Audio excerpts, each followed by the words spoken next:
नमस्कार साथियों, मैं बालमुकुंद धुरिया। आज अयोध्या में अखिलेश यादव जी आए थे और अपने किसी सेक्टर या जोन अध्यक्ष के घर में एक कार्यक्रम था, कैजुअलिटी थी, तेरही का कोई कार्यक्रम था, उसमें शामिल होने आए थे। और यहाँ पर पत्रकारों ने जब उनसे बातचीत किया तो बहुत बेबाक तरीके से अखिलेश यादव जी ने उत्तर प्रदेश की राजनीति पे और तमाम मुद्दों पे अपनी बात रखी। वो चाहे तेलंगाना की बात हो, चाहे अभी महाराष्ट्र में जो हो रहा है उसकी बात हो, या तमाम मुद्दों पे उन्होंने बेबाकी से अपनी बात रखी। इधर के दिनों में कॉन्फिडेंस तो अखिलेश जी का बढ़ा है और इस कॉन्फिडेंस से लग रहा है कि उत्तर प्रदेश में उन्हें अपनी मुफीद चीज़ें दिख रही हैं। आप भी जरा देखिए। अध्यक्ष हमारे बीच नहीं रहे। आज उनके 13वीं के कार्यक्रम में मैं शामिल होने आया हूँ। हमें दुख है इस बात का। एक बहुत ईमानदार, लगातार समाजवादी पार्टी को मजबूत करने वाले और जो भी कभी जिम्मेदारी पार्टी ने दी होगी पूरी ईमानदारी से उन्होंने निभाई। आज हमारे बीच में नहीं है। मैं परिवार के सदस्यों से मिला हूँ, उनके परिवार के लोगों से मिला हूँ। आज के दिन हम यही कह सकते हैं कि और भगवान से प्रार्थना करते हैं कि इस दुख सहने की शक्ति मिले। और उनके परिवार के बेटे से मिला हूँ, सबसे उन्होंने यही कहा, जिस विचारधारा से पिताजी जुड़े थे उसी विचारधारा को और मजबूत करने के लिए वो लगातार प्रयास करेंगे। उसके बाद अब कर्नाटक की बात हो रही है, फिर यूपी की बात हो रही है, बिहार की बात हो रही है। देखिए, अब ये है कि बातों बातों में क्या क्या बातें लोग कर रहे हैं। बीजेपी हमेशा इस तरह के प्रयोग करती रही है। हमें आपको इस बात के लिए सोचना चाहिए कि बीजेपी जो हमेशा ये बात कहती थी कि भ्रष्टाचार ख़त्म होगा, क्या पार्टियों को तोड़ना भ्रष्टाचार नहीं है? विधायकों को किस तरह का लाभ दिखा करके अपने साथ लाया जा रहा है? क्या पद देने की बात कह करके उन्हें सपने दिखा करके, क्या ये भ्रष्टाचार नहीं है? ये लगातार लोकतंत्र को कमज़ोर करने के लिए और जनता जो जनादेश देती है उसका अपमान करने का काम अगर कोई करता है, भारत की राजनीति में अगर किसी ने लोकतांत्रिक व्यवस्थाओं को तोड़ा है तो वो है भारतीय जनता पार्टी।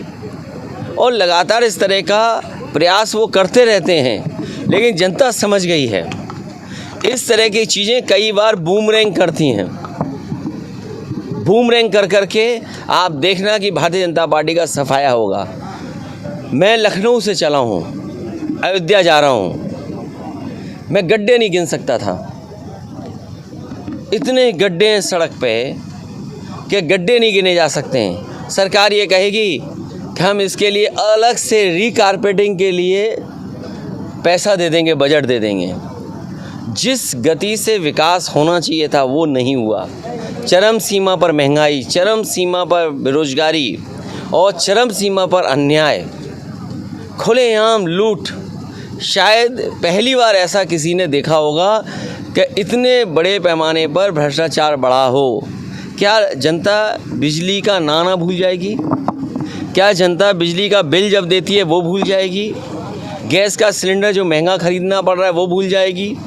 जो दालों की कीमत है, जो रिफाइंड तेल की कीमत है, और बड़े पैमाने पे लोग बेरोज़गार हैं। तो ये बातें भूलने वाले नहीं हैं। ये जोड़ तोड़ कितनी भी कर लें, अंतोगत्वा इन्हें जाना है।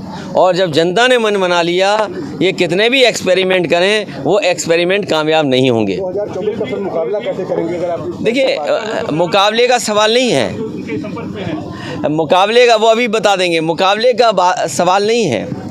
ये विपक्षी पार्टियां वो हैं जो बीजेपी से मुकाबला कर रही हैं। मैं कल ही दक्षिण भारत में था, इससे पहले भी बहुत सारे लीडर्स से मैं मिला हूँ।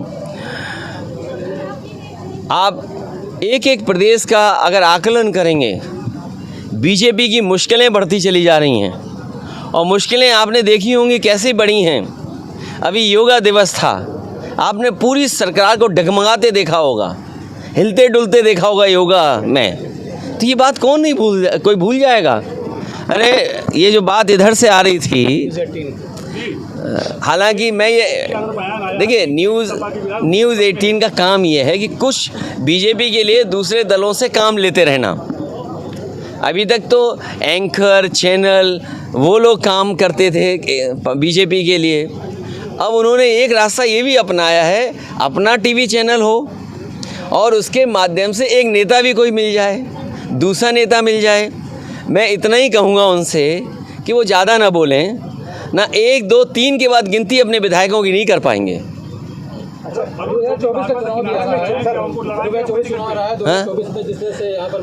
देखिए 24 में उत्तर प्रदेश में ऐतिहासिक जीत समाजवादी पार्टी और सहयोगी दलों की होने जा रही है और इसलिए हम आप सब घाघरा के किनारे खड़े हैं।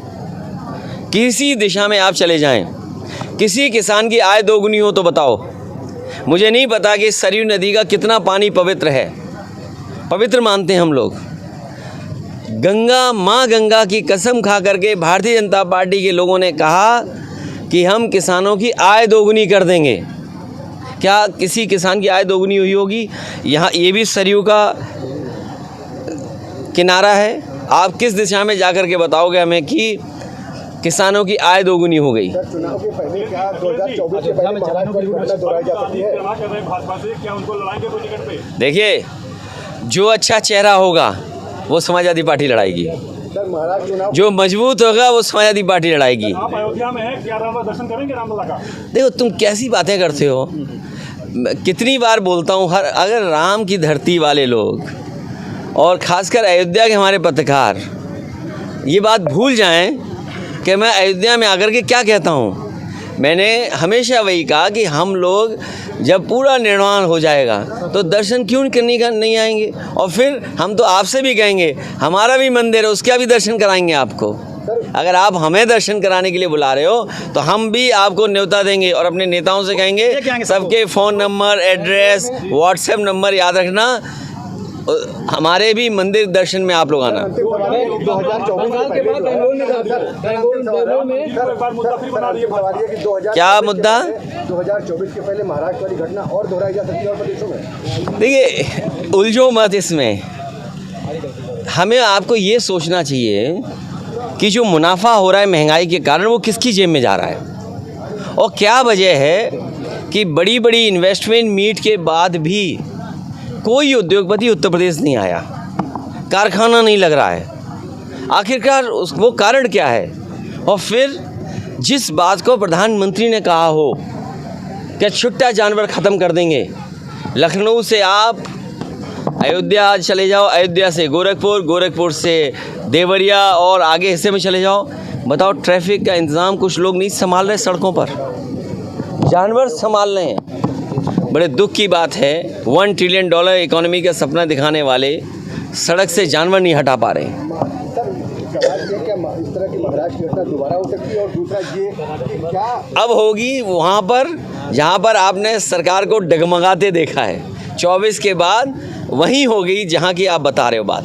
विपक्षी एकता को कुछ झटका? कोई विपक्ष को झटका नहीं लगने वाला है। विपक्ष जो है और विपक्ष अपनी अपनी जगह मजबूत है, ये याद रखिए। विपक्ष अपनी अपनी जगह बहुत मजबूती से लड़ रहा है बीजेपी के खिलाफ। विपक्ष बिहार के बाद जो है बेंगलुरु में बैठक करने जा रहा है, क्या कहेंगे सर? आपके साथ रहेंगे तो 24 में? अरे तुम कैसी बातें करते हो आप? आपको कोई अलग से संपर्क जुड़ा हुआ है किसी योगी के से जो आपको अलग से सूचना मिलती हो? बिहार के बाद बेंगलुरु में विपक्ष बहुत बड़ी बैठक करने जा रहा है, क्या कहेंगे? बिहार के बाद जो है विपक्ष जो है बेंगलुरु में बैठक करने जा रहा है। ये बैठक लगातार होती रहेंगी और जहाँ जहाँ विपक्ष मजबूत है वो मजबूती से बीजेपी का मुकाबला करेगा। Thank you sir. एक आखिरी सवाल हाँ, ये पूछिए। है। एक मिनट नीचे आप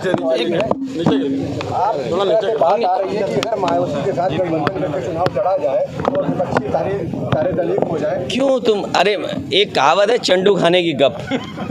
अरे इतना बड़ा चैनल है, क्या चंडू खाने की गप चलाते हो आप लोग? अरे कुछ होमवर्क करो आप। जनता बदलाव चाहती है और ये जो समस्या है उसका समाधान बीजेपी नहीं कर पाई है।